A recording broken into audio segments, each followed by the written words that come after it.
নমস্কার, অনুজ সরকার Ayanti studio and ফিশারিজের পক্ষ থেকে সুস্বাগতম। সম্মানিত ভাইয়েরা, পূর্বের দুই ভিডিওতে আমরা আলোচনা করেছিলাম অ্যামোনিয়া কী, অ্যামোনিয়া কীভাবে সৃষ্টি হয় এবং অ্যামোনিয়ার কারণে কি কি ক্ষতি হয়, এগুলো নিয়ে আমরা পূর্বের ভিডিওতে আলোচনা করেছিলাম। আজকে আমাদের আলোচনার মূল বিষয় অ্যামোনিয়া কীভাবে নিয়ন্ত্রণ করব।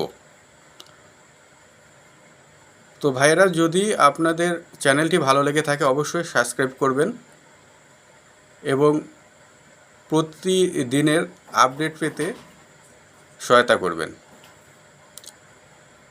1 নাম্বার, পানির গুণমান পরীক্ষা।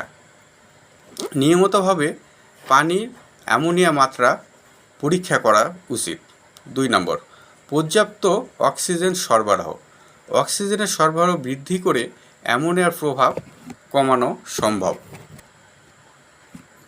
3 নম্বর, অতিরিক্ত খাদ্য পরিহার। মাছকে বেশি খাদ্য না দেওয়া এবং অপ্রয়োজনীয় খাদ্য সরিয়ে ফেলা উচিত। প্রয়োজনে কোম্পানির প্রতিনিধির পরামর্শ নেওয়া উচিত।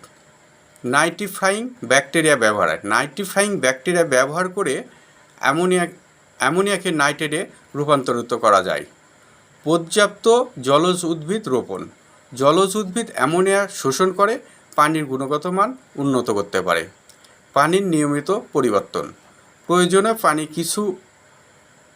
পানি পরিবর্তন করেও অ্যামোনিয়ার ঘনত্ব কমানো যায়। ঔষধ ব্যবহার।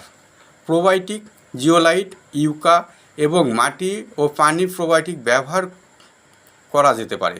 সর্বোপরি অ্যামোনিয়া নিয়ন্ত্রণ করলে পুকুরের পরিবেশ উন্নত করা যায় এবং মাছের স্বাস্থ্য ও উৎপাদনশীলতা বৃদ্ধি করা সম্ভব। ধন্যবাদ সবাইকে, ধন্যবাদ চ্যানেলটির সঙ্গে থাকার জন্য। Thank you.